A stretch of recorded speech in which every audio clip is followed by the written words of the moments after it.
ప్రతి ఏడాది ఇండస్ట్రీకి కొత్త హీరోయిన్స్ ఎంట్రీ ఇస్తూ ఉంటారు. కానీ ఎవరికి ఎప్పుడు హిట్ వస్తుంది అని చెప్పడం మాత్రం ఎవరి వలన కాదు. కొంతమంది ఎంట్రీ ఇచ్చిన మొదటి సినిమాతోనే స్టార్ హీరోయిన్ గా సెటిల్ అవుతారు. ఇంకొంతమంది ఆ హిట్ అయ్యే సినిమా కోసం ఎదురు చూస్తూ ఉంటారు. మరికొంతమంది ఎన్ని సినిమాలు చేసినా తాము చేసే సినిమా హిట్ అవుతుందనే నమ్మకంతో కొనసాగుతూ ఉంటారు.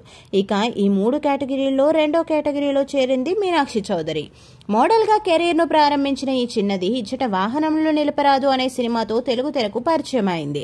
మొదటి సినిమాతోనే అమ్మడి అందానికి ఫ్యాన్స్ ఫిదా అయ్యారు. కానీ విజయాన్ని మాత్రం అందివ్వలేకపోయారు. అయినా పట్టు వదలని లేడీ విక్రమార్కుడిలా ఈ చిన్నది వరుసగా హిట్ కోసం ఎదురు చూస్తూ వచ్చింది. ఇక గుంటూరు కారం సినిమాలో సెకండ్ హీరోయిన్ గా మీనాక్షి కనిపించింది కొద్దిసేపే అయినా కూడా ఆమెనే హీరోయిన్ అని అనుకున్నారు అంటే అతిశయోక్తి లేదు. ఆ సినిమా పరాజయాన్ని అందుకున్న మీనాక్షికి మాత్రం మంచి విజయాన్ని అందించింది. గుంటూరు కారం సినిమా చూసిన ఫ్యాన్స్ ఎలారా బంగారపు హుండీని చిల్లర కోసం వాడుతున్నారు అని అనుకున్నారు. కానీ నిర్మాత నాగవంశి చిల్లరనే బంగారంలా వాడతారు. అలాంటిది బంగారపు హుండీని వదిలేస్తాడా? ఆయన నిర్మించిన లక్కీ భాస్కర్ సినిమాలో మీనాక్షి హీరోయిన్ గా నటించింది. ఇక ఈ సినిమా అమ్మడి తలరాతనే మార్చివేసింది. సుమతి పాత్రలో ఈ చిన్నదాని నటనకు ఏ అమ్మాయి అయినా ఫిదా కావాల్సిందే. ఇక ఈ సినిమా తర్వాత మీనాక్షి వెనక్కి తిరిగి చూసుకోవాల్సిన అవసరం లేదు. లక్కీ భాస్కర్ నుంచి లక్కీ మీనాక్షిగా మారిపోయింది. ప్రస్తుతం అమ్మడి చేతిలో వరుస సినిమాలే ఉన్నాయి. ఇప్పటికే సంక్రాంతికి వస్తున్నాం సినిమాలో వెంకీ మామ సరసన రొమాన్స్ చేయడానికి రెడీ అయిన ఈ బ్యూటీ తాజాగా మరో లక్కీ ఛాన్స్ ను పట్టేసింది.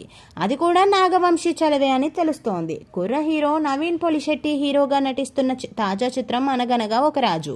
అప్పుడెప్పుడో జాతిరత్నాలు తర్వాత అనౌన్స్ చేసిన సినిమా. ఆ సమయంలో శ్రీలీల టాప్ లో ఉండడంతో ఆమెను హీరోయిన్ గా అనుకున్నారు. కానీ ఈ సినిమా ఆలస్యం అవుతూ ఇదిగో ఇప్పుడు ఒక కొలిక్కి వచ్చింది. మారీ దర్శకత్వం వహిస్తున్న ఈ సినిమాను సితారా ఎంటర్టైన్మెంట్స్ ఫార్చ్యూన్ 4 సినిమాస్ పతాకాలపై సూర్యదేవర నాగవంశి సాయి సౌజన్యాలు నిర్మిస్తున్నారు. లక్కీ భాస్కర్ సితారాకు మంచి హిట్ ను తీసుకొచ్చి పెట్టింది. ఏ హీరోయిన్ అయినా సితారాలో అడుగు పెడితే హిట్ రాకుండా బయటకు వచ్చిన హీరోయిన్ లేదు. ఇక ఇప్పుడు మీనమ్మ కూడా అంతే.